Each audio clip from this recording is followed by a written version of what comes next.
जय प्रभु यीशु। आमीन। हालेलुया।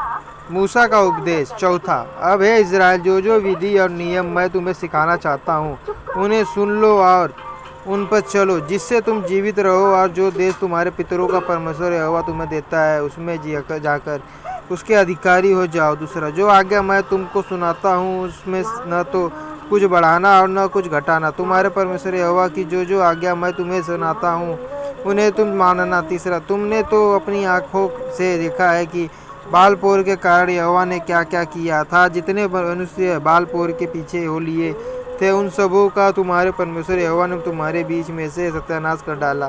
चौथा, परंतु तुम जो अपने परमेश्वर यहोवा के साथ लपटे रहे हो उसके सब आज तक जीवित हो। पांचवा, सुनो, मैंने तो अपने परमेश्वर यहोवा की आज्ञा के अनुसार तुम्हें विधि और नियम सिखाए। जय प्रभु यीशु। आमीन। हालेलुया।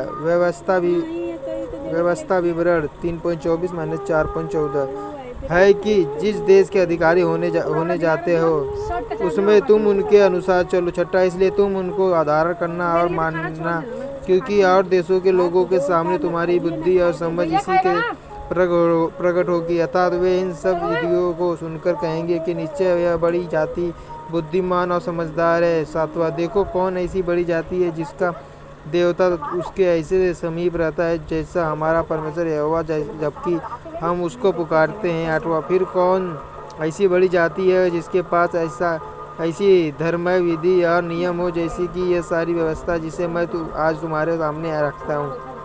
नौवां, यह अत्यंत आवश्यक है कि तुम अपने विषय में सचेत रहो और अपने मन की बड़ी चौकसी करो। कहीं ऐसा ना हो कि जो बातें तुमने अपनी आंखों से देखी उनको भूल जाओ और वह जीवन भर के लिए तुम्हारे मन से जाती रहे, किंतु तुम उन्हें अपने बेटों पोतों को सिखाना। 10वां, विशेष करके उस दिन की बातें जिसमें तुम होरेब के पास अपने परमेश्वर यहोवा के सामने खड़े थे, जब यहोवा ने मुझसे कहा था उन लोगों को मेरे पास इकट्ठा करके मैं उन्हें अपने वचन सुनाऊं, जिससे वे सीखे ताकि जितने दिन वे पृथ्वी पर जीवित है उतने दिन मेरा भय मानते रहे और अपने बाल बच्चों को भी यही सिखाएं।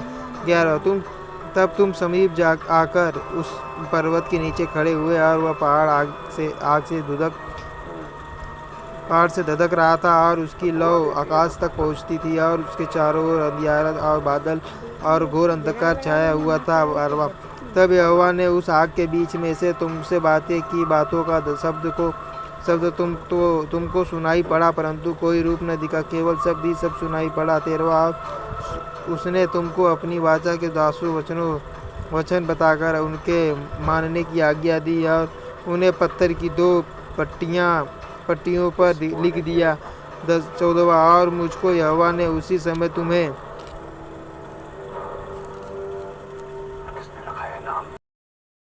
जय प्रभु यीशु। आमीन। हालेलुया। व्यवस्था विवरण 4.15-33 विधि और नियम सिखाने की आज्ञा दी, इसलिए कि जिस देश के अधिकारी होने को तुम पार जाने पर हो उसमें तुम उनको माना करो। जय प्रभु यीशु। आमीन। Hallelujah. Hallelujah. Hallelujah. Hallelujah. Hallelujah.